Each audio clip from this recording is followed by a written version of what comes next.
மாம்ச சிந்தை மரணம், ஆவின் சிந்தையோ ஜீவனும் சமாதானமுமாம். மாம்ச சிந்தை தானே நினைச்சிட்டோம். ஆனா வேதம் சொல்லுது உனக்கு சாவு, உனக்கு அடி, உனக்கு ஐயோ, உனக்கு நியாய தீர்ப்பு, உனக்கு நரகம். ஆனா ஆவிக்குரிய சிந்தையுடைய மனுஷனுடைய முடிவு எப்படி இருக்குமோ, அவனுக்குள்ள சமாதானம் இருக்கும். அவன் நித்திய ஜீவனை சுதந்திரித்துக் கொள்வான். அங்கேயும் தெய்வீக சமாதானத்தோடு கூட இருப்பான். நீங்க உங்களை பாருங்க, உங்க நிலைமை பாவ உலகத்துல நீங்க வாழ்றீங்க. அந்த பாவ எண்ணங்களுக்கு உலக எண்ணங்களுக்கு இடம் கொடுக்கும் போது முடிவு எப்படி இருக்கு? அந்த சிந்தனையே உங்களுக்கு ஏதேனும் குற்றங்களுக்குள்ள மாட்டி விடுது. அப்ப நீ இருந்தும் எப்படி நிம்மதியா இருக்க முடியாது? செத்தா கொள்ளாமலும். இதான் சிந்தனையுடைய காரியம். அந்த சிந்தனை கற்பந்தரிச்சு உங்களை அசுத்தமான காரியத்தை உட்படுத்தி அவர் 4 பேர் பார்க்க செய்து என் இருந்தரிச்சில் வாழ்க்கையை முடிக்க செய்து. ரோமர்கள் நிருபம் 8ஆம் அதிகாரம் 13வது வசனம். அதை நீங்க வாசிக்கும் போது அங்க என்ன சொல்லுது? மாம்சத்தின் படி பிழைத்தால் சாவீர்கள். உலக சிநேகம் தேவனுக்கு விரோதமான பகை. அப்ப மாம்ச சிந்தனைக்கும் போது உலகத்திற்கு ஏற்றபடி நடந்தாலும் நீங்க எப்படிதான் சாவீர்கள். ஏன்னா ஆண்டு சொல்றாரு, என்னுடைய ராஜ்யம் இந்த உலகத்துக்கு அல்ல, நான் இந்த உலகத்தால் அல்ல, நான் இந்த உலகத்தால் இல்லாத இருக்கிற போது நீங்களும் உலகத்தால் அல்லன்னு சொல்றாரு. நம்ம என்ன சொல்றோம்? பணம் பணம் இவர்களுக்கு பின்னாடியே கலாச்சாரங்கள் நிருபம் 6ஆம் அதிகாரம் 7-8 வசனம் என்ன சொல்லுது? மோசம் போகாதீர்கள். நல்லா புரிஞ்சுடுங்க. மரணம்னு சொல்றாரு, சொல்லிட்டாங்கன்னு சொல்றாரு. மோசம் போகாதுங்க, மரணம் தான் சொல்லி நிசாரமா இருக்காங்க.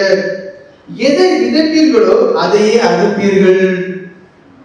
அப்ப மாம்சத்துக்கு பிரகாரமாக உலகத்தில் கேட்டபடியான காரியங்களை நீங்க செய்வீர்களானா நிச்சயமாகவே உங்களுக்கு அழிவு. பிலிப்பியர் நிருபம் 3ஆம் அதிகாரம் 19ஆம் வசனம் சொல்லுது, பூமிக்கு அடுத்தவர்களை சிந்திக்கிறார்கள், அவருடைய முடிவு அழிவு. அப்ப நான் தொடர்ந்து எங்க தொடங்குறேன்? மாம்ச சிந்தையுடைய மனுஷனுக்கு முடிவு மரணம்னு. அதுக்கு எடுத்துக்காடுங்க என்ன சொல்றேன்? மோசம் போகாது, ஒன்னும் இல்லைன்னு நினைக்காது, மோசம் போகாது. இங்க என்ன சொல்லப்பட்டிருக்கு? பூமிக்கு அடுத்தவர்களை சிந்திக்கிறதான மனுஷனுடைய முடிவு எப்படியா? அவருடைய முடிவு அழிவு. ஏசாயா தீர்க்கதரிசி புத்தகம் 3ஆம் அதிகாரம் 14ஆம் வசனம் சொல்லுது, துன்மார்க்கனுக்கு ஐயோ, பாவம் செய்தவனுக்கு ஐயோ, அவருக்கு கேடு உண்டாகும் சொல்லப்பட்டு. ரோமர்கள் நிருபம் இன்னொரு 3 காரியம் இருக்கு. ரோமர்கள் நிருபம் 6ஆம் அதிகாரம் 16வது வசனத்தில் என்ன சொல்லப்பட்டிருக்கு? உங்களை நீங்களே பாருங்க, நீங்க பாவத்துக்கு கீழ்ப்படுகிறீங்களா, நீதிக்கு கீழ்ப்படுகிறார்? எதற்கு உங்களை கீழ்ப்படியத்தக்க அடிமையாக இருக்கிறீங்க? 19வது வசனம் சொல்லுது, பாவம், அசுத்தம், அக்கிரமத்துக்கு உங்களை நீங்க அடிமையா ஒப்பு கொடுத்துருக்கீங்களான்னு கேட்டு. ஏன் மரணம்? ஏன் மரணம்? அதான் சொல்லப்படும் காரணம் என்ன? ஏன் உனக்கு மரணம்? நீ பாவத்துக்கு, நீ அசுத்தத்துக்கு, நீ அக்கிரமத்துக்கு நீ என்ன செய்ய ஒன்னு அடிமையா கொடுத்துட்டா. அதே அதிகாரம் 21வது வசனம் என்ன சொல்லுது? அதனுடைய முடிவு, அதனுடைய விளைவு மரணம். முதல்ல சொன்னேன் மாம்ச சிந்தனை மரணம்னு. இப்ப ஏன் மரணம், ஏன் மரணம், ஏன் மரணம்னு சொல்லி நான் சொல்லிட்டேன். அதை இன்னும் உறுதிப்படுத்துறதுக்காக பவுல் அப்போஸ்தலன் ஒரே அதிகாரத்துல 3 தடவை சொல்றாரு மரணம் மரணம் மரணம். ரோமர்கள் நிருபம் 6ஆம் அதிகாரம் 23ஆம் வசனம் சொல்றாரு, பாவத்தின் சம்பளம் மரணம். அதே அதிகாரம் 21ஆம் வசனம் சொல்லப்பட்டிருக்கு, பாவத்தினுடைய முடிவு மரணம். அதே அதிகாரம் 16ஆம் வசனம் சொல்லுது, பாவம் என்ன மரணத்தை விளைவிக்கும். மாம்ச சிந்தனை தன்மையை பாருங்க, மரணம். நம்ம என்ன நினைக்கிறோம்? இல்ல எனக்கு ஒண்ணும் செய்யாது, எனக்கு ஒண்ணும் செய்யாது. ஆனா எத்தனை முடிவு பரிதாபமா இருக்கு. இனியாவது உங்களை குறித்து கவனமா இருக்கு. ரோமர்கள் நிருபம் 1ஆம் அதிகாரம் 18ஆம் வசனம் சொல்லுது, பாவிகள் மீதும் அவபக்தர்கள் மீதும் பாவக்கிரிகள் செய்யற மனுஷன் தேவ கோபம் இருக்குன்னு சொல்லப்பட்டு. ஆனா ஆவிக்குரிய சிந்தனை நடக்கூடிய மனுஷன் மேல என்ன இருக்குமா? அவருக்குள்ள தெய்வீக ஜீவன் நிறைந்திருக்கும், தெய்வ சமாதானம் நிறைந்திருக்கும். அப்போ ஏன் உங்களை சொல்றோம்? மாம்ச சிந்தையிலிருந்து விடுபட்டு மனம் திரும்பி ரட்சிக்கப்பட்டு பரிசுத்தமாக்கப்பட்டு ஆவிக்குரியவங்களா மாறின காரணம் என்ன தெரியுமா? நீங்க ஒவ்வொருவரும் தேவ கோபத்தாலே நிரப்பப்பட்டவர்களாக, சூழப்பட்டவர்களாக, பின்தொடர்புடையவர்களாக இருக்கிறாங்க. ரோமர்கள் நிருபம் 1:18 தான் திரும்பவும் சொல்றேன். வேதம் தெளிவா சொல்லுது, உங்க எல்லாருக்கும் மேலே தேவ கோபம் இருக்கு. யாரெல்லாம் உலக மனுஷனா இருக்கிறாங்களோ அவங்களுக்கு மேல, யாரெல்லாம் மாம்சந்தவர்களா இருக்கிறாங்களோ அவங்க மேல. அது ஆண்டவர் சொல்றாரு, என் ஜீவனையே உனக்கு வச்சிருக்கிறேன், என்னோட சமாதானத்தை உனக்கு வச்சிருக்கேன், நீ ஆவிக்குரியவனாக மாறுன்னு. அதே அதிகாரம் ரோமர்கள் நிருபம் 5ஆம் அதிகாரம் 1வது வசனம் என்ன சொல்லுதுன்னா, இப்பொழுது என்ன சொல்லப்படுது? நீங்க ஆவிக்குரியவர்களா இருப்பீர்களே, ஆனா இயேசு கிறிஸ்து மூலமாக தேவனிடத்தில் சமாதானத்தை பெற்றிருக்கிறீங்க. எவ்வளவு பாக்கியம் பாருங்க. அது வரைக்கும் நான் உலக மனுஷன் மாம்சத்தோட இருக்கிறேன், என் மேல தேவ கோபம் இருக்கு. ஆனா எப்ப என் சிந்தனை பரிசுத்தமான காரியங்களில் ஈடுபடுறேன், ஜெபம் பண்ணணும், வேதம் வாசிக்கணும், அன்பு செய்யணும், தாழ்மையா இருக்கணும், பொறுமையா இருக்கணும், சகிக்கணும், இப்படிப்பட்டதான தன்மைக்குள்ள மாறி நீங்க ஆவிக்குரியவங்கள மாறும்போது வேதம் என்ன சொல்லுது? உங்களுக்கு மேல தேவன் அவருடைய சமாதானத்தையே கொடுக்கிறார். யோவான் சுவிசேஷம் 14வது அதிகாரம் 27வது வசனம் சொல்லுது, என்னுடைய சமாதானத்தையே உங்களுக்கு தருவேன். என்ன சொல்லப்பட்டிருக்கு? என்னுடைய சமாதானம். எத்தனை பேருக்குள்ள சமாதானம் இருக்கு? இல்ல. ஆனா எதுக்கு பின்னாடி ஓடுறோம்? மாம்ச சிந்தனைக்கு பின்னாடி உலக பிரகாரமான காரியம் சிற்றின்பம், கொஞ்சம் சமாதானம் தரும், பிறகு உள்ள காரியம் பிடிச்சிருக்கும், பிறகு உள்ள அந்த காலம் பிடிச்சிருக்கும், பிறகு உள்ள இரு நிறைந்தவங்களாகவே. அப்போ ஒன்று மாம்ச சிந்தனையுடைய மனுஷன் அவன் மாம்ச பிரகாரமே நடப்பான். அவன் பார், அவன் உலகத்துக்குரியவே அவனும் பார், உலக பிரகாரமான சிந்தனையுடையவே அவனும் பார். அடுத்து என்ன? ஆவிக்குரிய சிந்தை உடையவங்க, அவங்க ஆவிக்குரியவர்களாகவே இருப்பாங்க, ஆவிக்குரிய பிரகாரம் நடப்பார்கள், அவரே பரிசுத்தவன். ரெண்டாவது, இவனுடைய தன்மைகள் எப்படி இருக்கும்? மாம்ச பிரகாரம் உடைய எப்படி இருப்பான்? அவன் தேவனுக்கு பிரியமா நடக்கவே மாட்டான், அவன் தேவனுக்கு விரோதி, அவன் தேவன் பகைக்கூடியவனாகவே இருப்பான், அவன் கீழ்ப்படிய போறதே இல்லை, அவனை கீழ்ப்படிய முடியாது. ஆவிக்குரிய எப்படி? ஆவிக்குரிய சிந்தையோட எப்படி இருப்பாங்க? அவங்க முழுக்க என்ன சொன்னேன்? அவங்க முழுக்க மாம்சத்தின் செயலெல்லாம் உடச்சி எரிஞ்சிருவாங்க. ஏன்? தேவனுக்குள்ள இருப்பாங்க, தேவ ஆவி அவங்களுக்குள்ள இருக்கும், பரிசுத்தமாகவே இருப்பாங்க. கடைசி என்ன சொல்லப்பட்டிருக்கு? 6வது வசனம், அதனுடைய முடிவு மாம்சம் ஒன்னையிலேன்னு சொல்லி உங்களை விளையாட்டு காட்டி நிசாரமா இருக்கிறீங்களே, புரிந்துவிடணும், அதனுடைய முடிவு மாறணும். ஆனா ஆண்டவருக்கு எப்பொழுதும் பயப்படுகிறவன் பாக்கியவான்கள். எப்பொழுதும் பயந்து தனக்கு ஜீவித்து ஒரு சின்ன குற்றம் வந்தாலும் பணம் இருக்கிறவன், ஒரு கெட்ட எண்ணம் வந்தாலும் அழக்கூடியவன், அப்படிப்பட்டதான மனுஷனுக்கு என்ன இருக்குமா? இந்த உலகத்திலேயே அவனுக்கு என்ன இருக்கும்? தெய்வீக சமாதானம். அவனுக்குள்ள ஒரு ஜீவன் இருக்கும். அவனை பார்த்தா அவன் ஜீவனோட. உங்களை பாருங்க, நடப்படம் வருது, முகத்தை பார்க்க ஒரு ஐஸ்வர்யம் கேட்ட வெள்ளம் ஆவிக்குரிய சொல்லலாம், வெள்ள துணி இருக்கலாம், தொழில் ஒருவேளை விளையாட்டாலும் கூட உள்ள ஒரு சந்தோஷம். ஆனா ஆவிக்குரிய சித்தம் உள்ள மனுஷனுக்கு அவனோட ஜீவன் இருக்கும், அவனுடைய காரியத்துல அங்க ஒரு தெளிவு இருக்கும். இதுதான் வித்தியாசம். 1991வது வருஷம் ஒரு கேஸ் வெஸ்டர்ன் யூனிவர்சிட்டிங்கிற ஒரு இடத்துல ஒரு உளவியலாளர் பேர் ராய் பாமிஸ்டர், இந்த ஆளு ஒரு கேஸ் ஸ்டடி பண்ண மக்கள், அதாவது நிறைய பேரை சோதிச்சு பார்த்து அவங்க ஆராய்ச்சி மேற்கொண்டு, அந்த ஆராய்ச்சி அவர் என்ன சொல்றாருன்னா, உலகத்துல உள்ள எல்லா மனுஷரும், ஓரளவுக்கு எல்லா மனுஷருமே ஒரு நாள் குறைந்தது 2 மணி நேரம் என்ன குற்ற உணர்வுனால பாதிக்கப்படுறாங்க. நான் என்ன சொன்னேன்? குற்ற உணர்வுனால பாதிக்கப்படுறாங்க. உண்மையா இல்லையா?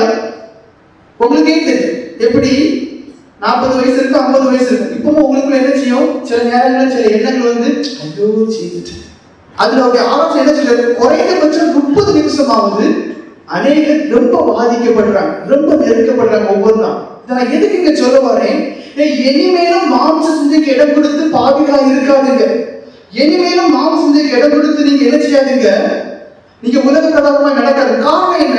ஒருவேளை உங்களுக்கு நேரத்தை குறித்து நம்பிக்கை இல்லாம இருக்கலாம், நரகத்தை குறித்து நம்பிக்கை இல்லாம இருக்கலாம், மரணத்தை குறித்து நம்பிக்கை இல்லாம இருக்கலாம். ஆனா ஒரு காரியத்தை பண்ணிடுங்க, நீங்க உல்லாசமாய் சிற்றின்பத்தை அனுபவிக்காம கூட உங்க மனசாட்சியை உங்களை குற்றப்படுத்து, உங்களுக்குள்ளே ஒரு குற்ற உணர்வு உண்டாகும். அதுல இருந்து விடுதலை பெறுங்க.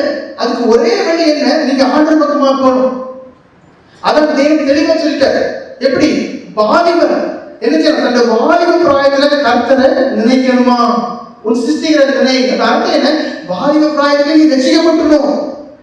வாலிப பிராயத்திலே நீ என்ன செய்யணும்? நீ பரிசுத்தமாகிடணும். காரணம் என்ன? நீ 50 வயசு கழிச்சு 60 வயசு கழிச்சு ரட்சிக்கப்படலாம்னு சொன்னாலும் நீ 60வது வயசுல நீ வந்து ரட்சிக்கப்பட்டாலும் கூட உன் குற்ற உணர்வு உன்னை கொள்ளும். அகஸ்டின் ஆஃப் ஹிப்போவா ஒரு புக் எழுதிட்டார், கன்ஃபெஷன். அவர் எல்லா பாவங்களையும் குறித்து ஒரு புக் எழுதிட்டார். அவர் வந்து ஆண்டவரையும் வாழ ஆரம்பிச்சிட்டார். வாழ ஆரம்பிச்சாலும் அந்த பழைய காரியங்கள் தன்னால இவ்வளவு பேர் பாதிக்கப்பட்டிருக்காங்க. நான் இப்படிலாம் இருந்திருக்கிறேன்னு சொல்லி அதுல எழுதும்போது குற்ற உணர்வு அவனுக்கு அப்படி நெருங்குது. அப்போ நான் எதுக்கு இங்க புலமுறேன்? ஏன் மாம்சத்துக்கு இடம் கொடுக்காது ரட்சிக்கப்பட்டதுல காரணம் என்ன? நீங்க 60 வயசுல ஒருவேளை தேவ இறக்கப்பட்டு நீங்க ரட்சிக்கப்பட்டாலும் கூட அதுக்கு பிறகு இருக்கிற நாட்கள் வரைக்கும் உங்களுக்கு குற்ற உணர்வு நெருக்கும். ஐயோ, இந்த பாவ பலத்தினால, இந்த அசுத்த பலத்தினால, சாத்தானால வஞ்சிக்கப்பட்டு நான் இவ்வளவு தப்பு பண்ணேன், அதனால இந்த குடும்பம் இவ்வளவு கஷ்டப்பட்டுட்டேன், இந்த ஆளுக்கு இவ்வளவு ஒரு கெட்ட ஒரு பேர் வந்து போயிட்டு என்னாலதான். இப்போ நீங்க புரிஞ்சுக்கிட்டு எதுக்கு நீங்க மாம்சத்தை விடவா இருக்கக்கூடாது? உங்களே உங்க இதயம் கூறு. அப்ப முதல் காரியம் நீங்க என்ன செய்யணும்? Self examination. அப்படி அர்த்தம் என்ன? உங்களை நீங்களே சோதிச்சு பார்க்கணும். ஏன் இது முதல்ல ஜெபத்துக்கு முன்னாடி இதையே நான் சொல்றேன்னா, உங்களுக்கு உங்களை பற்றி தெரிஞ்சா மட்டும்தான் ஜெபத்துல அழ முடியும். உங்களுக்கு உங்களை பற்றி தெரிஞ்சா மட்டும்தான் நீங்க ஜெபத்துல புலம்ப முடியும். உங்களுக்கு உங்களை பற்றி தெரிஞ்சா மட்டும்தான் இன்னென்ன காரியத்துல நான் விழுந்துட்டேன், இன்னென்ன தப்பு பண்ணிட்டேன், எனக்கு இறங்க மாட்டவரேன்னு சொல்லி அதை அறிக்கை பண்ணி விடுதலை பெற முடியும். அதான் என்னுடைய ஃபர்ஸ்ட் ஸ்டெப் என்ன? Self examination. உங்களை நீங்க சோதிச்சு பார்க்க. ஒவ்வொரு நாளும் நைட்டு படுக்க போறதுக்கு முன்னாடி யோசிச்சு பாருங்க, என் சிந்தனையில் என்னென்ன எண்ணங்கள் வந்துச்சு, அதை எதையுமே அற்பமாச்சு இனி விடாது.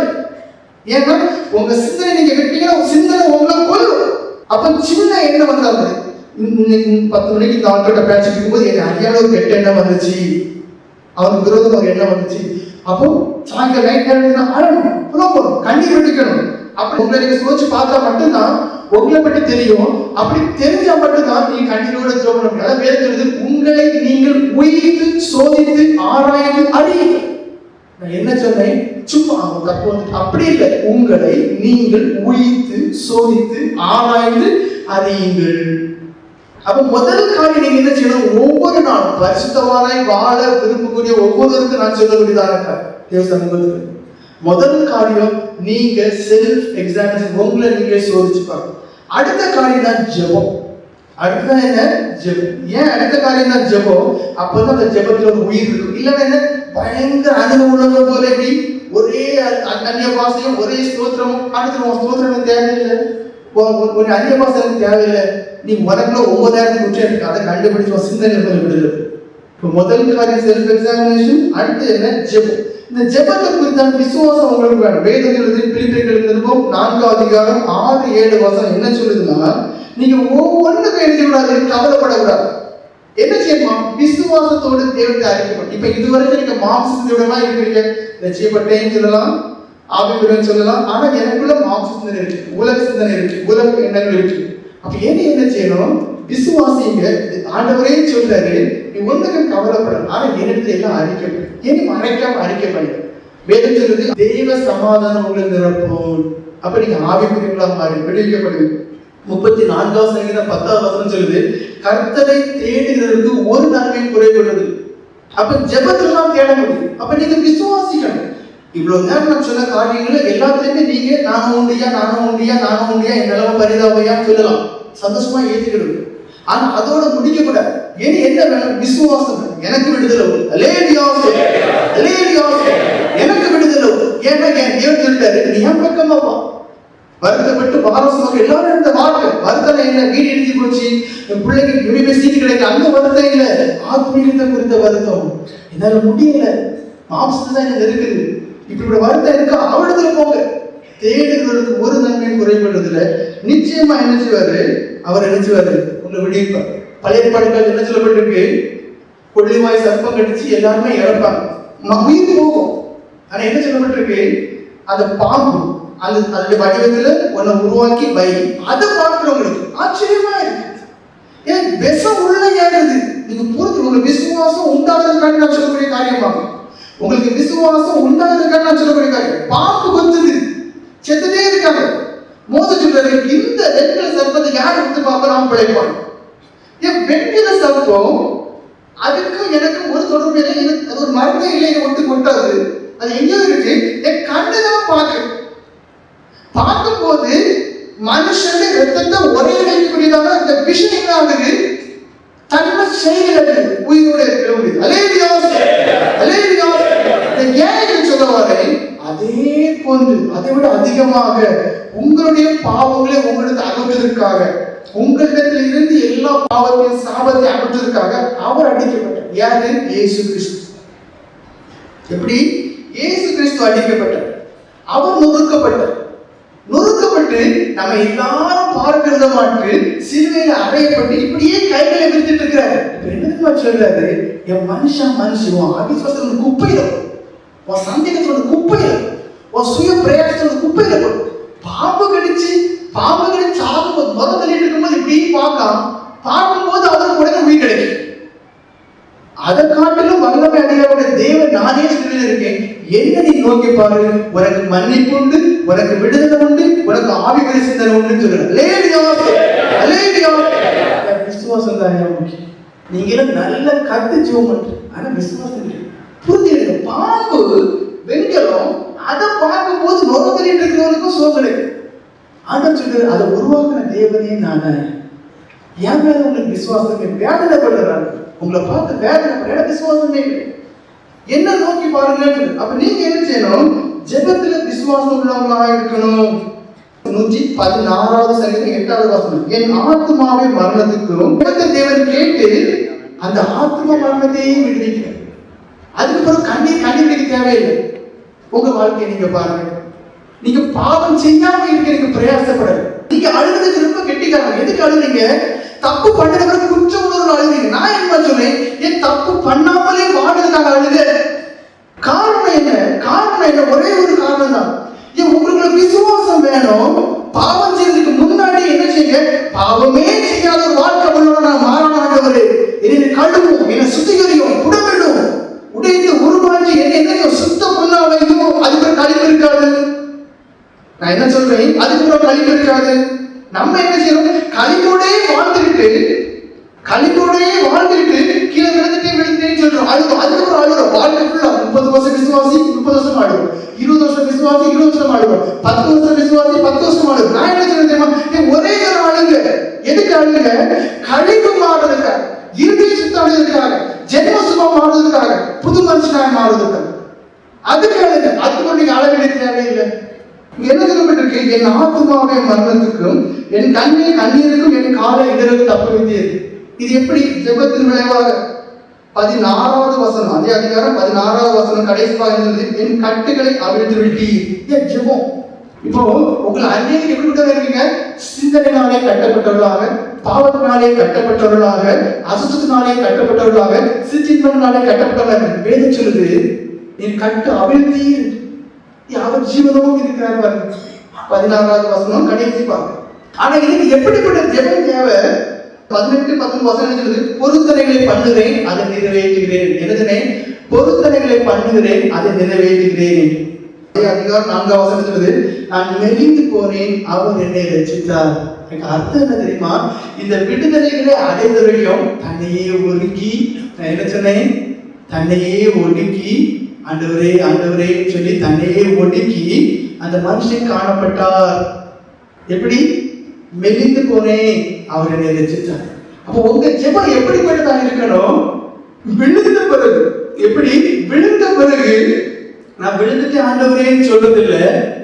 விழுந்ததுக்கு முன்னாடி விழாமல் இருக்கக்கூடிய எல்லா கிருபையும் அழுத பிறகு நீங்க பெற்றுவிடும். எனவே தெளிவார், என் கட்டுகளை கட்டவிழ்த்து விட்டுட்டார், என்னை ரட்சித்தார். அதான் அனுபவம்.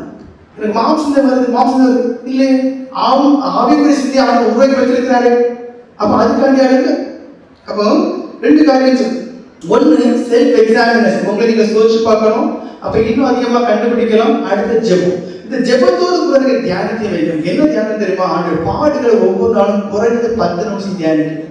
ஜெபம் பண்ண கொஞ்சம் நேரம் குறைஞ்சாலும் கூட அதோடு கூட தியானத்துக்கு நேரத்தை ஒதுக்கிறது. ஏன் தியானம் தெரியுமா? யதார்த்தமா அந்த பாட தியானிங்க, அது உங்களை நெருக்கி ஏறும். எனக்காக தான் நான் பாடுபட்டேன். என் கையில ஆணி வச்சு அறையும் போது என்ன, நான் எப்படி துடிதுடிப்பேன். என் முகத்தில் 10,000 பேர் மத்தியில் ஆடிக்கும் போது நான் எப்படி துடிதுடிப்பேன். என் சட்டையை கலக்கும் போது நான் எப்படி அவமானமா இருப்பேன், அவலட்சணமா இருப்பேன்.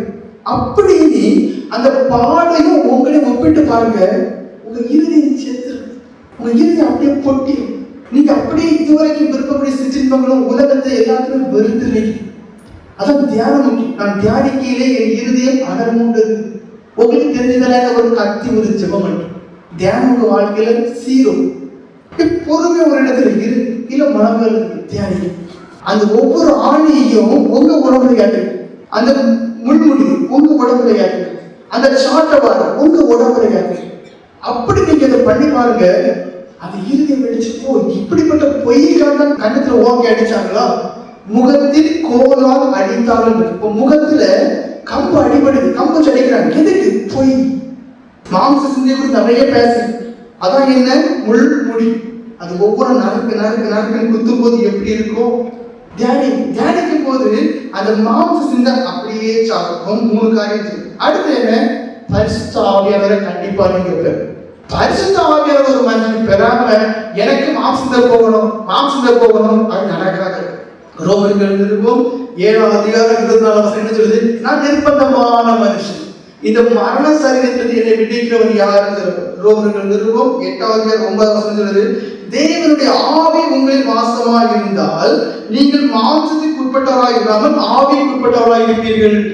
அப்போ மாம்ச சிந்தனை பயங்கரமான அழிவு நாசம் நான் சொல்லிட்டேன். அதுக்கு விடுவிக்கப்படணும். அதுக்கு என்ன தேவையா இருக்கு? பரிசுத்தா. இப்ப என்ன தைரியம் இருக்கு? ரட்சிக்கப்பட்டு விட்டேன், பிராபதனம் எடுத்து விட்டேன், பறந்துடலாம். மாம்சம் மாறிச்சாயா? மாம்சம் மாறிச்சா வேதம் சொல்லுது, நீங்க ஆவிக்குரியவராக மாறினால் மட்டுமே நீங்க மாம்சத்தினுடைய சகல காரியங்கள் சிலுவையில் அடைய முடியும், ஜெயிக்க முடியும். அதே ரோமர்கள் 8ஆம் அதிகாரம் 26ஆம் வசனம் என்ன சொல்லுது? ஆவியானவர் நமது பலவீனங்களில் உதவுகிறார். ஏன் நீங்க விடுறீங்க? பலவீனம் உருவாகும் போது. ஏன் நீங்க விடுறீங்க? கஷ்டம் உருவாகும் போது. ஏன் நீங்க விடுறீங்க? சோதனைகள் நெருக்கங்கள் உருவாகும் போது. ஆனா வேதம் சொல்லுது, அந்த நேரத்திலேயே உங்களுக்கு ஒரு ஆள் இருக்க, தேற்றரவாளர், சத்திய ஆவியானவர் உங்களை பலப்படுத்த. தேவன் நமக்கு பயத்தின் ஆவியை தரலன்னு சொல்லி, அதான் அனுபவம். அப்ப உங்க அனுபவத்தை நீங்க பாருங்க. பரிசுத்த ஆவியானவருடைய அபிஷேகம் எவ்வளவு முக்கியம் இப்ப பாருங்க. அதே அதிகாரம் 13ஆம் வசனம், ஆவியினாலே சரீரத்தின் செயல்களை அழிக்க முடியும். எவ்வளவு முக்கியமான வார்த்தை பாருங்க. நீங்க என்ன செய்ய முடியாது? இடிச்சு வெள்ளம் அப்படியே போகும்போது அணைக்கட்ட நீங்க முடியாது. ஆனா ஒருவரால மட்டும்தான் அணைக்க முடியும். வெள்ளம் போல் சாத்தான் வந்தாலும் தேவ ஆவியான கொடியேற்றுவார். அப்போ வெள்ளம் போல் கரபுரட்டு போகும்போது உங்களால உடனே நினைச்ச முடியாது, கெட்டி அணைக்க முடியாது. ஆனா தேவ ஆவியான அவர் கொடியேற்ற அர்த்தம் என்ன? அவன் அப்படி உங்களுக்கு மேற்கொள்ள வந்தாலும் நீங்க என்ன செய்ய முடியும்? இயேசுவின் நாமத்தில் ஜெயிக்க முடியும், இயேசுவின் ரத்தத்தினால ஜெயிக்க முடியும், பரிசுத்த ஆவியானவருடைய பலத்தினால நீங்க ஜெயிக்க முடியும். அல்லேலூயா, அல்லேலூயா. அதான் அனுபவம். பரிசுத்த ஆவியானவருடைய அபிஷேகம் ஏன் முக்கியம்? 4 பேருக்கு தெரியணும் நீங்க 9 பாச பேசுறீங்க இல்ல, அந்த ஆவியானவரை பலப்படுத்துவார். இந்த உலகத்தில் நமக்கு சோதனை உண்டு.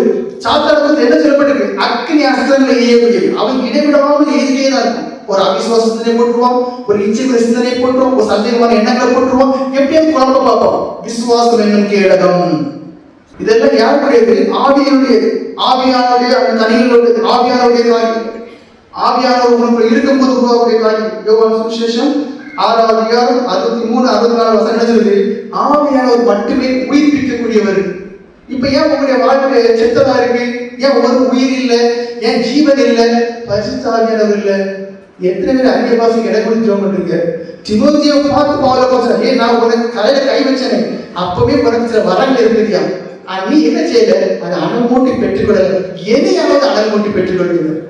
உங்களை கொண்டு அவர்கள் கையில வைக்கும் போது வரங்கள் உருவாகுது. ஆனா என்ன செய்யல? அதை கொஞ்சம் அஜாக்கிரதையா இருக்க, அனல்மூட்டு. ஆனா நீங்க அனல்மூட்டி தான் ஆகணும். பரிசுத்த ஆவியானவர் உயிர்ப்பிக்கிறார். அப்ப அதை நீங்க என்ன செய்யணுமா? நீங்க இடம் கொடுக்கணும். நீங்க என்ன செய்யணும்? அந்த அந்நிய பாஷைக்கு இடம் கொடுத்து ஜெபம் பண்ண. எபேசியர்கள் 2ஆம் அதிகாரம் 5ஆம் வசனம் சொல்லுது, அக்கிரமங்களினாலும் பாவங்கள் எல்லாமே நீங்க மரித்த உங்களை கிறிஸ்து அவரோட கூட உயிர்த்தெழச் செய்தார். அப்போ பாவத்தில் இருக்கிற மனுஷன், அக்கிரமத்தில் இருக்கிற மனுஷனை கழுவி சுத்திகரித்து அந்த மனுஷனை புது மனுஷனை மாற்றி வேலை யாருக்கு இருக்குன்னா பரிசுத்த ஆவியானவர்.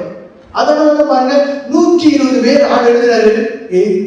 மாசத்துல ஒரு பலன் இருக்கு, நான் உயிரோடு இருக்கும் போது என் நாமத்துக்கு நீங்க அற்புதம் எல்லாம் பண்ணீங்க, எல்லாம் சேர்ந்தான். எஸ்ல மட்டும் எங்க பேராங்க 120 பேர் காத்திருந்தாங்க. பரிசுத்தவானுடைய பலனை பெற்ற பிறகு யோவானை பேதுரு பிடிச்சு அடிக்கிறாங்க. ஏசு நாமத்தை சொல்லாத, போய் சாந்தவர்கள் நாமத்தை சொல்லுவோம். அதான் தைரியம், பரிசுத்தம். இப்ப எது நமக்குள்ள இல்ல? பரிசுத்த ஆவியானவர் நமக்குள்ள இல்ல. அப்ப எது முக்கியம்? காத்திருங்க. அபிஷேகம் இல்லாம காத்திருங்க. அபிஷேகம் இருந்தாலும் கூட உள்ள ஒரு ஜீவனை இல்லையா? நீங்க மறுபடியும் உள்ளதே அழக புதவுங்க, சுத்தம் விடுங்க, உங்க உள்ள புடமிடுறதுக்கு இடம் கொடுங்க, உள்ள பரிசுத்தமாக இடம் கொடுங்க. ஆண்டவரே பரிசுத்த ஆவியோட பலனை இடை கட்டி வழி நடத்த எனக்கு உதவி செய்யுங்க சொல்லி ஜெபம். அபிஷேகம் இருக்குது, ஆனா ஜீவன் இல்லாதது போல, செத்த நடவனம் போல, பாவம் செய்வதாக மாம்சியோட இருக்குது. ஆனால் நான் சொல்வேன், அந்த அபிஷேகத்தை கொஞ்சம் ஒதுக்கி வச்சுட்டு மனம் திரும்பி ரட்சிக்கப்படுறதுக்குள்ள காரியங்களை பண்ணுங்க. உங்களை சுத்திகரி.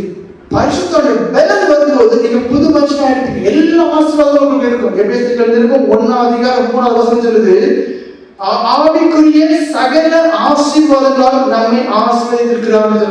என்ன சொல்லப்பட்டிருக்கு? பரிசுத்த ஆவியின் அபிஷேகத்தை நீங்க பெறும்போது அவர் ஆவிக்குரிய சகல ஆசீர்வாதங்களை அவர் நிறைவேற்றிருக்கிறார். அப்ப நீங்க என்ன செய்யாட்டாங்க? நீ ஐயோ பாவம் வந்துருமோ, ஐயோ விழுந்துடணும், பயப்பட வேண்டிய தேவையே இல்லை. அப்போ 4 காரியங்களை சொன்னேன். முதல்ல என்ன சொன்னேன்? குற்றமுறை கொல்லும், அதற்காகவாது ஜெபம் பண்ணி ரட்சிக்கப்படுங்க. அடுத்து என்ன சொன்னேன்? செல்ஃப் எக்ஸாமினேஷன், உங்களை சோதிச்சு பாருங்க. அடுத்து என்ன சொன்னேன்? ஜெபம். அடுத்தது தியானம். அடுத்து என்ன சொன்னேன்? பரிசுத்தாவிக்கு இடம் கொடுக்கணும். அடுத்தது வேத வசனம். என்ன கஷ்டம்னாலும் வேத வசனத்தை படிக்கிறதுக்கு முக்கியத்துவம் கொடுங்க. எரேமியா தீர்க்கதரிசி புத்தகம் 15ஆம் அதிகாரம் 16ஆம் வசனம் சொல்லுது, உன் வார்த்தை எனக்கு கிடைத்த உடனே நான் அப்படியே உட்கொண்டேன், அது எனக்கு இருதயத்துக்கு மகிழ்ச்சி, சந்தோஷமா இருந்துச்சு. ஏன் உங்களுடைய வாழ்க்கையில சந்தோஷம் இல்ல?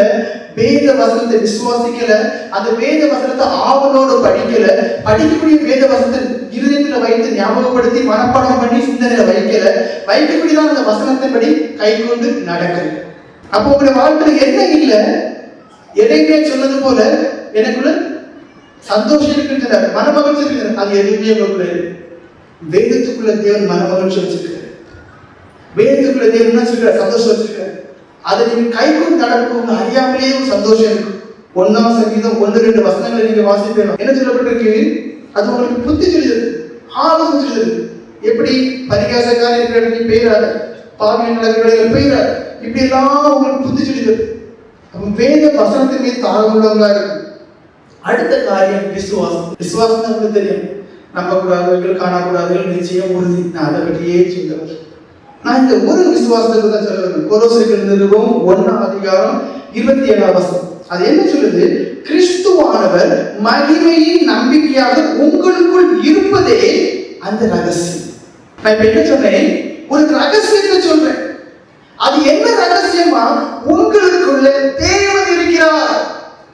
ரட்சிக்கப்பட்டதான, அபிஷேகம் பெற்றதான உங்களுக்குள்ள தேவன் இருக்கிறார். இந்த விசுவாசம் உங்களுக்குள்ள இருக்குமே, ஆனா நீங்க எவ்வளவு கருத்தா இருப்பீங்க. கையில ஒரு என்ன விலையுயர்ந்த வைர மோதிரம் போட்டா குளிக்கும் போதும் கை இப்படிதான் இருக்கு, இப்படி இருக்க, ஏன் உரிய போயிருப்பீங்க. உண்மையா இல்லையா? அதுல குளிக்கும் போது இதுக்கே தலையாட்டுல அடக்காத. ஏன் உள்ள ஒரு எண்ணம் இருக்கு. எப்படி வைர மோதிரம் எங்க வலிய போயிருக்கோம், வைர மோதிரம் வலிய போயிருக்கும். ஏன் உங்களுடைய வாழ்க்கையில வீழ்ச்சி தெரியுமா? ஏன் உங்களுடைய வாழ்க்கையில பாவம் வருது தெரியுமா? உங்களுக்குள்ள அறிவே இல்லை. அது தெளிவா இருக்கு. தேவனை அறிகிற அறிவினாலே உலகத்தின் அசுத்தங்களுக்கு தப்பி. அது என்ன? தேவனை அறிந்தாலே போதுமா? நீ உலக அசுத்தங்கள் தப்ப முடியுமா? வேதம் பொய் சொல்லுது இல்ல, வேதம் பொய் சொல்லல. என்ன அறிவு வேணும்? எனக்குள் தேவன் இருக்கிறார். இங்க எழுதப்பட்டிருக்கு. எப்படி? ரகசியமா கிறிஸ்துவானவர் மகிமையின் நம்பிக்கையாக. விசுவாசம் வேணும். எப்படி? உங்களுக்குள் இருக்கிறார்.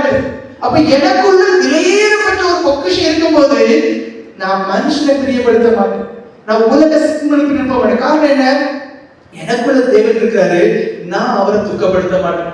அவருடைய நினைவுகள் நித்தமும் பொல்லாதா இருக்கிறது என்று தேவன் கண்டு மனஸ்தாபப்பட்டார். அப்ப என்ன? எனக்குள்ள தேவன் இருக்கிறார். அப்ப என் இருதயத்துல கெட்ட எண்ணம் வரும்போது எனக்குள்ள இருக்கிற தேவன் நான் மனஸ்தாபப்படுத்துவேன். அதான் எண்ணம். ஆதியாகமம் 6ஆம் அதிகாரத்தில் என்ன சொல்லப்பட்டிருக்கு? எப்படி? அவருடைய இருதயத்தின் நிலையில் நித்தம் பொருளாக இருக்கிறதுனாலே தேவன் மனுஷனை உருவாக்குறது குறித்து மனஸ்தாபப்பட்டார். அப்ப எனக்கு என்ன உருவாகணும்? என்ன உருவாகணும்? எனக்குள்ள தேவன் இருக்கிறார், எனக்குள்ள இயேசு கிறிஸ்து இருக்கிறார். அவர் எனக்குள்ளே இருக்கிறதுனாலே நான் எப்படி பாவம் செய்ய முடியும்? யோசேப்பு பழைய ஏற்பாட்டுல எழுதாரு, தேவனுக்கு விரோதமாக பாவம் செய்வது எப்படி முடியாது? ஏன்? அவர் எனக்குள்ள இருக்கிறார். நீங்க ஏன் பாவம் செய்றீங்க? உங்களுக்கு அந்த ரகசியமே தெரியல. அந்த ரகசியத்தை விசுவாசிக்க முடியல. அது என்ன ரகசியம்? மகிமையின் நம்பிக்கையாக இயேசு கிறிஸ்து உங்களுக்குள் இருப்பதே. நம்பிக்கை இருக்கா? எங்க? அப்ப உங்களுக்குள்ள இயேசு கிறிஸ்து இல்லங்க என்ன இருக்கு? அதை நீங்க பாவம் செய்றீங்க. எபேசியர் நிருபம் 3ஆம் அதிகாரம் 17ஆம் வசனம் சொல்லுது, விசுவாசத்தினாலே கிறிஸ்து உங்கள் இருதயங்களில் வாசமாக இருக்கிறார். ஏன் பாவம் செய்றீங்க? சந்தேகம். ஏன் பாவம் செய்றீங்க? இருமதம். எனக்குள்ளே ஆண்டவர் இருக்கிறார். அட மனுஷன், நீங்கள் தேவனுடைய ஆலயமாக இருக்கிறீர்கள் சொல்லப்பட்டிருக்கிறது. அவருடைய ஆவி உங்களுக்கு இருக்க சொல்லப்பட்டிருக்கிறது. ஒரு விலையோட ஷர்ட் போடும்போது அது அழுக்கப்படக்கூடாது. எவ்வளவு கவனமா இருக்கிறோம். அப்ப எனக்குள்ள தேவன் இருக்கிறேன்னு சொல்லும் போது அவரை நான் என்ன பரிசுத்தமாக வைத்திருப்பதற்காக, ஏன்னா அவர் பரிசுத்த தேவன். அப்ப அதுக்கு என் சரீரம், என் ஆவி, என் ஆத்மா நான் எப்படிப்பட்ட வச்சிருப்பேன்? ஜீவ பலியாக ஒப்பு கொடுத்து பரிசுத்தமா வச்சிருப்பேன். இது யாரால வைக்க முடியும்? தேவனை அறிகிற அறிவு. யாரால முடியும்? இந்த ரகசியத்தை அறிந்த மனுஷன். எனக்குள்ள தேவன் இருக்கிறார். 2 கொரிந்தியர் 13வது அதிகாரம் 5வது வசனத்தில் 2வது பாகம் என்ன சொல்லுது? இயேசு கிறிஸ்து உங்களுக்குள் இருக்கிறார் என்று உங்களை நீங்களே அறியாதிருக்கிறீர்களோ? பாருங்க, அவர் அப்போஸ்தலர் புலம்புறாரு. அவர் எதெல்லாம் உங்களுக்குள்ள உருவாக்க விரும்புறாரு? என் மனுஷி புரிஞ்சுக்கிட்டீங்க, உங்களுக்குள்ள தேவன் இருக்கிறார். ஏன்? அந்த ஒரு எண்ணம், அந்த ஒரு நம்பிக்கை, அந்த ஒரு விசுவாசம், அந்த ஒரு உறுதி உங்களுக்கு வந்துச்சுன்னா பாவத்தை பயப்படுங்க. குப்பை அழுகி போகக்கூடியவன், நாட்டை அடிக்கக்கூடியவன், எனக்குள்ளே தேவன் வாசம் பண்ணு. அப்ப நான் இனி கவனமா இருக்கேன். நான் இனி தேவன் பிரியமில்லை ஒரு காரியம் வச்சேன். என்ன சொல்லப்பட்டிருக்கு? 2 கொரிந்தியர் 13வது அதிகாரம் 5வது வசனத்துல, இயேசு கிறிஸ்து உங்களுக்குள் இருக்கிறார் என்று நீங்களே அறியாதிருக்கிறீங்களா? உங்களை நீங்களே அறியாமல் இருக்கிறீங்களா? அப்படிதான் இருக்கிறீங்க. இல்ல நீங்க விட மாட்டீங்க. எனக்கு தேவை ஒரு சபை, எனக்கு தேவை ஒரு சபை. அந்த சபை கீழே விடாத சபை, அந்த சபை சத்தியத்துக்கு தூணும் ஆதாரமா இருக்கிற சபை. அந்த சபை எப்போதே வந்தாலும் வருகையை எதிர்நோக்கக்கூடிய சபை. கலாத்தியர்கள் நிருபம் 2வது அதிகாரம் 20வது வசனத்தில் உள்ளது, கிறிஸ்துவுடன் கூட நான் சிலுவையில் அறையப்பட்டேன். இனி நான் இல்லை. காரணம் என்ன? கொடூரமான மனுஷனா இருக்கு, ரொம்ப கொடூரமான மனுஷனா இருக்கு. ஆனா என்ன மன்னித்து எனக்குள்ள தேவன் வந்துட்டாரு. இனிமேல் நான் எப்படி இருக்க மாட்டேன்? இனிமேல் நான் எப்படி இருக்க மாட்டேன்? உலகத்துக்குரியவனா இருக்க மாட்டேன். கிறிஸ்துவோடு கூட நான் அறையப்பட்டுட்டேன். அதான் அனுபவம். இனி நான் இல்லை. இப்ப ஏன் உங்களுக்குள்ள பாவம் வருது? இனியும் நீங்க தான் இருக்கீங்க. எப்படி? நான் நான் நான் நான் சுயம் சுயம் சுயம், என் சுய தேவை, சுய இன்பம், சிற்றின்பம், உலகத்துறை காரியம், எனக்கு எனக்கு அப்படிதான் போகுது. ஆனா தெரியல எனக்குள்ள தேவன். நான் யார்? பழைய காரியம் எப்பவுமே யோசித்து பாருங்க. அது உங்களுக்கு வெறுதா இருக்கு. நான் துஷ்டனா இருந்தேன், துன்மார்க்கனா இருந்தேன், இப்படி இருந்து எனக்கு இது வாழ்க்கை வந்திருக்காரே, அதை யோசித்து பாருங்க. அப்போ இந்த வாக்கியத்தை எனக்கு உங்களுக்கு வாழவே இல்லை. 1 பேதுரு 1வது அதிகாரம் 9வது வசனம் சொல்லுது, உங்கள் விசுவாசத்தின் பலனாகிய ஆத்தும ரட்சிப்பை அடைகிறீர்கள். ஆத்மா செத்து இருக்கு, ஆத்மா நஷ்டப்பட்டு இருக்கு. காரணம் என்ன? விசுவாசம் ஏற்று இருக்கு. விசுவாசத்துக்கு ஒரு பலம் வச்சிருக்கிற. அது என்ன பலனா? ஆத்மா ரட்சிக்கப்பட்டு, ஆத்மா ஜீவனால் நிறைக்கப்பட்டு, ஆத்மா தெய்வீக சமாதானத்தில் காணப்பட்டு, அந்த ஆத்மா தேவனுடைய வருகையை எதிர்பார்த்து இருக்கத்தக்கதாய் அது விசேஷமாய் உங்களை நீங்க பாருங்க. உங்களை நீங்க விசுவாசம் எதை குறித்து முக்கியமா வேணும்? எனக்குள் தேவன் இருக்கு. அந்த விசுவாசம் உங்களுக்கு வரும்போது அவர் பரிசுத்த, நானும் பரிசுத்தமா இருக்கிறேன். வேதத்திலிருந்து உங்கள் நடக்கை எல்லாருக்கும் பரிசுத்தமா இருக்கு. காரணம் நானும் பரிசுத்தர். நான் பரிசுத்தர், நீங்கள் உங்கள் நடக்கை எல்லாருக்கும் பரிசுத்தமா. அப்ப எதுக்கு நீங்க பரிசுத்தமா இருக்கிறது இருக்கு? எனக்குள்ள தேவன் இருக்கு. நான் பாதுகாக்கணும். என்னுடைய சரீரம் தேவனுக்கு ஆறு. அந்த உணர்வுகளை நெருக்கிய கடைசிய ஒரே ஒரு காரியம் மட்டும்தான். என்னது? நீங்க செய்ய வேண்டியதான் இனி ஒரு காரியம். முதல் காரியம் நீதிமொழியின் புஸ்தகம் 12வது அதிகாரம் 22வது வசனம். அது என்ன சொல்லுது? நீதியின் பாதையில் ஜீவன் உண்டு, அந்த பாதையில் மரணம் இல்லை. திரும்பவும் சொல்றேன், நீதியின் பாதையில் ஜீவன் உண்டு, அந்த பாதையில் மரணம் இல்லை. அப்படின்னு அர்த்தம் என்ன? 2 விதமான பாதை எப்பவுமே இருக்கும். நீங்க சொல்லாதீங்க நான் விழுந்துட்டேன், சொல்லாதீங்க தெரியாம பண்ணிட்டேன், சொல்லாதீங்க அறியாமையில பண்ணிட்டேன், பொய். எப்பொழுதுமே இந்த உலகத்துல 2 விதமான பாதை இருக்கும். ஏன்னா உலகம் பொருளாதாரக்குரியது இருக்கு. நெருக்கமான இடுக்கமான பாதையை கண்டுபிடிக்கிற ஒரு சிலர் இருக்கு. பெரும் பாதையை நடக்கிற ஏராளமான. அப்ப இந்த வேதம் என்ன சொல்லுது? நீதியின் பாதையில நடக்கணும். ஏன்? இது ஒரு பாதை இருக்கு, மரணத்துக்கு ஏதான பாதை. அப்ப ஒவ்வொரு முறையும் ஒவ்வொரு காரியம் செய்யும் போது நீங்க யோசிக்கணும், இது தேவ சித்தமான காரியமா? இந்த இடத்துக்கு போறது தேவ சித்தமா? இந்த மனுஷனோட இடைப்படுறது தேவ சித்தமா? இந்த காரியத்தை சிந்திக்க தேவ சித்தமா? சிந்திக்கணும், யோசிக்கணும். ஏன்? ஒண்ணுல நீதி இருக்கு, ஒண்ணுல பரிசுத்தம் இருக்கு, ஒண்ணுல தெய்வீக சமாதானம் இருக்கு. இனி ஒரு நேர் ஆப்போசிட்டா இருக்கு. அது என்ன இருக்கு? மரணம், அழிவு, கண்ணீர், வேதனை, நஷ்டம், அவமானம், துக்கம். இதை யாருதான் நீங்க பார்க்கணும்? நீங்க தான் பார்க்கணும். நீங்க தான் ஒவ்வொரு நாளும் கவனமாக நீதி பாதை ஜீவன். அப்படின்னா என்ன? நீதி இல்லாத இனி ஒரு பாதை உலகத்தில் கேட்டுதான். வெளிப்படுத்தின விசேஷம் 3வது அதிகாரம் 20வது வசனம் சொல்லுது, இதோ வாசற்படியில் கதவை தட்டுது. கதவை திறக்கும் போது நான் உள்ள வருவேன். இன்னைக்கு நான் உங்களை சொல்றது, இவ்வளவு சுவிசேஷம் கேட்டீங்க, இன்னைக்கு உங்களுடைய இருதய கதவை திறக்கும். என்ன சொல்லப்பட்டது? இதோ வாசப்படியில கதவை தட்டிக்கொண்டே அர்த்தம் என்ன? தேவன் இன்றைக்கு உங்களை சந்திக்க அவர் ஆயத்தமாக இருக்கிறார். சந்தேகப்படாதீங்க. நாட்கள் முடிந்து விட்டதோ, என்னுடைய கிருபை காலம் முடிந்து விட்டதோ நினைக்காதீங்க. ஏன்னா என்னுடைய தேவன் என்னுடைய ஜெபத்தை கேட்க இன்னும் அவர் செவி கொடுக்கக்கூடியவராகவே இருக்கிறார். அல்லேலூயா, அல்லேலூயா. அப்ப என்ன வேணும்? இன்னைக்கு உங்க இருதயத்தை திறங்க. இனி நம் மாம்ச சிந்தைக்கு இடம் கொடுக்க, இனி உலக சிந்தைக்கு இடம் கொடுக்க மாட்டேன், இனி தீய சிந்தைக்கு இடம் கொடுக்க மாட்டேன். இனி நான் உமக்கு பிரியமாச்சு அந்த ஒரு எண்ணத்துக்கு இடம் கொடுக்கும். இருதயத்தை தேவனுக்கு ஒப்பு கொடுங்க. உங்களை ஜீவ பலியாக கொடுக்கும். எபேசியர் நிருபம் 5:14 சொல்லுது, தூக்குகிற நீ விழித்து மரித்தோரை விட்டு எழுப்பு. அப்போ இது வரைக்கும் நீங்க பலருடைய ஆலோசனை கேட்பீங்க. உலகத்துக்கு ஏற்றபடியாக வாழ்க்கை அவங்க தேவனுடைய பார்த்து தூங்கக்கூடியவங்க, மரித்தவங்க, செத்தவங்க. இனி நீங்க என்ன செய்யக்கூடாது? அவருடைய வார்த்தை கேட்கணும். ஏன் உங்களை அநேக விடுதலை தெரியுமா? நாங்க எவ்வளவோ சுவிசேஷம் கொடுத்தாலும், எவ்வளவோ வேத வசனத்தை கொடுத்தாலும், நீங்க யாருக்கு பக்கம் சார்ந்து இருக்கிறீங்கன்னா தூங்குறவங்க பக்கம். நீங்க யாருக்கு பக்கம் சார்ந்து இருக்கிறீங்க? செத்தவங்க பக்கம். அப்படின்னு அர்த்தம் யாரு? உலகத்துக்கு ஏற்றபடியாய் வாழ வைக்கணும். ஏன்? அந்த ஆலோசனை உங்களுக்கு சிந்தனை தர்றதுனால, அது கொஞ்ச நேரம் இன்பம் தரதுனால அதுக்கு பின்னாடி போயிடும். ஆனா ஆண்டவர் சொல்றாரு, இருத்தனை இன்னைக்கு ஆண்டவர் கொடுத்துரு, ஏன் அவங்க பக்கம் இருக்காரு. கடைசி ஒரே ஒரு வசனம், நீதிமொழிகள் புஸ்தகம் 21:16 சொல்லுது, விவேகத்தின் வழியை விட்டு தப்பி நடக்கிற மனுஷன் செத்தவர்களின் கூட்டத்தில் தாபரிப்பான். முதல்ல என்ன? நீதியின் பாதையிலே ஜீவன் உண்டு. அப்போ ஞானம் வேணும். எல்லா இதுலையுமே விவேகத்தை பயன்படுத்தணும், புத்தியை பயன்படுத்தணும். இல்லைன்னா முழங்கால் ஜோமெண்ட் ஒரு காரியத்தை முடிவெடுக்கணும். ஏன்னா என்ன சொல்லுது? விவேகத்தின் வழியை விட்டு. அப்ப பரிசுத்த பாதையை விட்டு, ஆவிக்குரிய காரியங்களை விட்டு, எப்படி நீங்க தான் வழியை விட்டு தப்பி நடக்கிற மனுஷன் செத்தவர்களின் கூட்டத்தில் தாபரிக்கிறார். இப்ப உங்க நண்பர்கள் யாரு?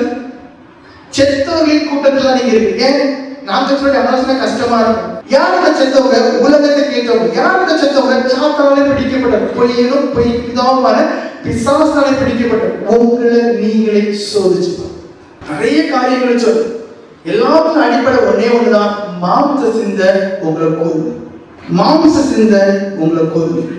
அந்த மாம்ச சிந்தையே ஒவ்வொரு நாளும் சோதிச்சு பார்த்து அதுக்கான அழகு புலம்பி அதை கொல்லாம இருப்பீர்கள், அது உங்களை கொல்லும். ஒருத்தரால் உங்களை காப்பாற்றவே கேட்ட சுவிசேஷத்தை விசுவாசிங்க. என்ன செய்யணும்? நான் சொன்னதுல கொஞ்சமாவது கவனிச்சு 3 காரியம். ஒண்ணு மாம்ச சிந்தை, இன்னொன்று ஆவிக்குரிய சிந்தை. அது ஒரு காரியம். அடுத்த காரியம் என்ன? அந்த மாம்சத்தை உடையவங்க வாழ்க்கை பரிதாபமா இருக்கும். அவங்க நினைச்சாலே கீழ்ப்படிய முடியாது, தேவனுக்கு பிரியமா இருக்க முடியாது. அப்ப நீங்க நினைக்கலாம் ரசிக்கப்பட்டு நினைக்கலாம், ஆனா தேவனுக்கு பிரியமா இருக்கு. அடுத்தது முடிவு என்ன? மாறணும். அப்ப இந்த தப்புக்கு வழி நிறைய வழி சொல்லுது. ஏன் தப்பிதான் ஆகணும்? உங்க குற்ற உணர்வுகளை கொல்லும் சொல்லி ஆராய்ச்சியிலே சொல்றேன். 2வது காரியம் என்ன? நீங்க உங்க கண்டுபிடிக்கணும். அதுக்கு முதல் வழி செல்ஃப் எக்ஸாமினேஷன், அடுத்த காரியம் ஜெபம், அடுத்த காரியம் தியானம், அடுத்த காரியம் பரிசுத்தாவியான பெறாதவர். முதல்ல ரசிக்கப்பட்டு அபிஷேகங்கள் அபிஷேகம் பண்ணணும். அபிஷேகம் பெற்று ஜீவின் செத்துதா இருக்கா? முதலே அழ ஆரம்பிக்க, புலம்புங்க.